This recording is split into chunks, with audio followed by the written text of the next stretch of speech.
Hey, what's going on everybody? I'm Primalliquid bringing you another Borderlands 3 Legendary Guide. The Legendary we are going to be looking at right now is the Night Hawkin, a Legendary Dahl SMG, and the red text reads Stranger Than Things. I'll get onto what that does momentarily. For now though, let's take a look at the rest of the stats of this weapon. So because of the attachments I've got 10% critical hit damage and 2 varying weapon zoom modes. Now, it does say it slows enemies. That is only slightly true, and I'll get onto that when I start talking about the red text. And because it's a dual weapon, it does swap between fully automatic and a 4-shot burst. Other than that, even though it says at the top there, damage 37, while that's also related to Stranger Than Things, and I will come back to that in a moment as well, accuracy and handling are both pretty decent, about what you would expect from a Dahl SMG.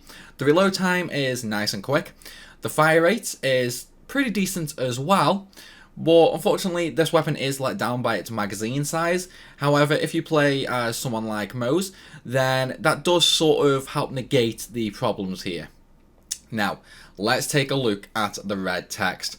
Stranger Than Things. Now, this basically starts changing the abilities of the weapon. So, for example, even though this weapon is a cryo, now the Stranger Than Things will actually basically swap that around every now and again. I've only ever had it go to either fire or cryo element. I haven't had shock, corrosive or radiation, so it does only seem to swap between the two. However, another point to note is, even though the damage says 37, because of the Stranger Than Things ability, I've had that go to 37 times 3, 37 times 2, and so on and so forth. Which means this can be a really good weapon. And in fact, not only can it be a really good weapon, it is damn near amazing. So, as you can see right now, mine is level 22. That's kind of low level for me, because I'm level 38, and I'm playing on Mayhem mode. So, I'm against level 38 enemies on Mayhem mode, but this level 22 gun still rips people apart. Let's take a look at that, shall we? So, as you can see, it's like level 37, and dead. Not even getting any crit. I'm going to ignore him. And we got another one. Shield. Yeah, it will take a little bit of time to go through a shield. But that's only because I'm on Mayhem mode and this area has a shield booster, unfortunately.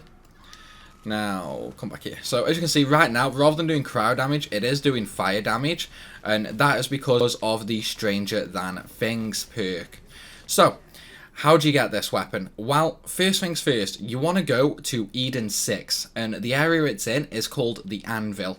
Next up, you want to go all the way through the area until you meet a familiar character, should I say, which is right near these two not new U stations, the ammo machine and the Dr. Zed's med machine, basically. Once you get here, then it becomes really simple. So, here we are. Here's the new U station and the 2 shops that I was telling you about. So now you just want to go outside through the only door that you can. And we're now in a big old area called the Yard.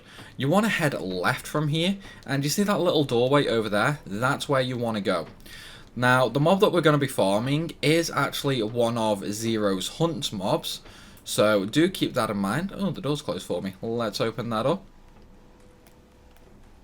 And in we go. Now, just so you know, once you enter this area, you cannot get out until you complete the quest for the person who is standing right there. So if you do want to get out, just keep that in mind. Okay, head all the way through, and there will be another door here. Head through that, and you see that office area at the back? Head to there, because the guy that we want to kill is in there. And here he is, the Sky Bully. Now, typically, well, I can't really say typically, this is a little weird. So, every now and again, you will have 2 of these enemies instead of just 1. The first time I did the hunt, I had 2, and I always had 2 until I basically quit the game. Since I've quit, I've only actually had 1. But this is the guy you want to farm. And then, when you save and quit, it will bring you straight back to the entrance of this little prison complex. So let's load it back up. But yeah, it'll bring you straight back to the entrance, so you just have to run through a little bit. So it's not a whole trek through the map, fortunately. Now, how is this weapon? Honestly, this weapon is absolutely insane. It is strong as hell. I managed to get this on my first trip through here, and it quite literally carried me through the entire rest of the game, including the final boss, including the raids, and it also holds its own on Mayhem mode in True Vault Hunter. And keep in mind, my version of the weapon is 16 levels lower than all the other enemies. When this gun is on level with everyone, it quite literally just rips them apart. That's why I'm here right now farming an on-level version, just for True Vault Hunter mode. But there you have it, guys. That is how you get the awesome gun, the Night Hawkin. And see right there, 37 times 2. It is as simple as that, guys. But with all that said, I hope you guys have enjoyed the video. If you want to see more Borderlands free legendary content, then make sure you hit that subscribe button and stick around. I will be doing every single legendary in the game. But like always though, guys, I hope you leave a like and a comment down below. And thanks for watching. I will see you all later.